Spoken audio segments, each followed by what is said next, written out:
Trump has officially ended it for the NFL in final devastating blow hours after major sponsor pulled out for the past year. Arrogant NFL players have been kneeling during the national anthem to protest racial inequality and police brutality in America. NFL fans have expressed their disgust over these disrespectful protests and have even boycotted the season and canceled their NFL season passes.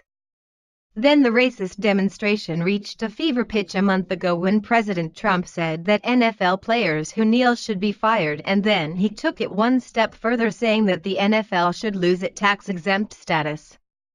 Now, as ratings continue to plummet in the NFL, the league just received another devastating blow, and many fans are wondering if they can recover from it.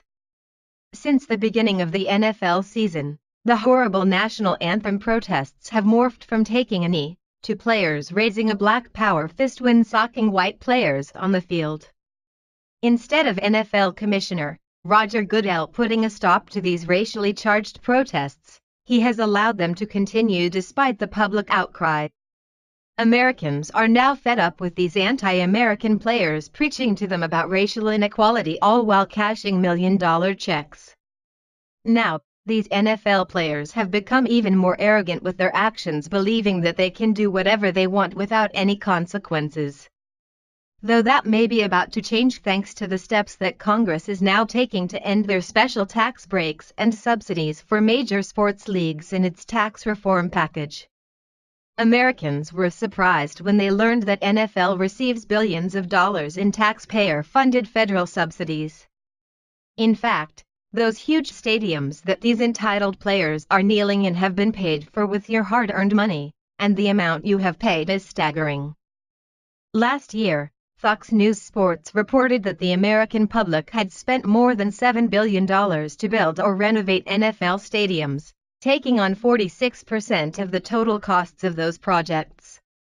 Even though the numbers are staggering, franchises have been unabashed in their taking of public funds.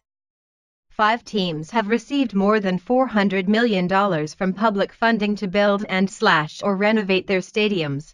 The Falcons' $1.4 billion stadium has cost the public close to $600 million, and that number is expected to continue to rise ahead of the 2017 opening. To add further insult to injury, Atlanta's deal with the Falcons left no funds for the city to keep the Braves, who then moved north to Cobb County.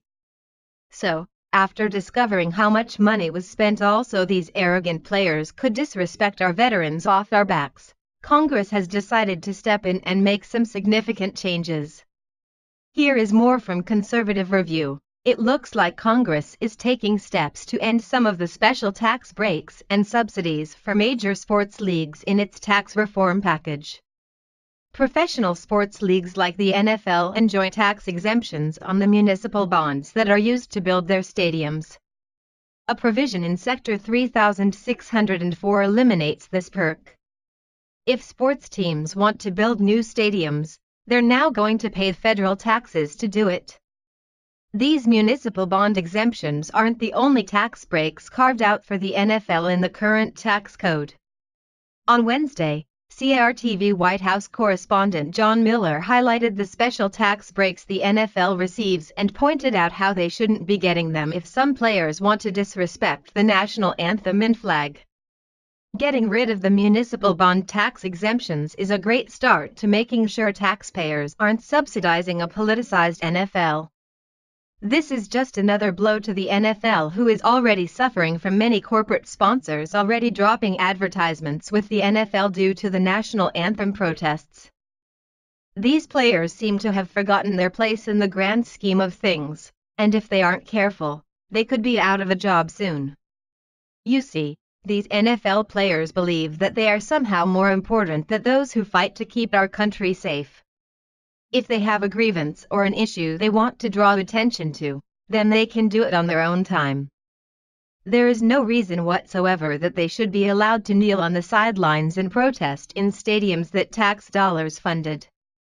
The NFL needs to lose their special tax-exempt status and also demand that their players get off their knees in protest. If these NFL players want to protest racial inequality, then they are more than welcome to do that on their own free time and not in uniform. It is about time that these disrespectful NFL players and the league face some serious consequences for their actions, and losing their special status might be the way to do it.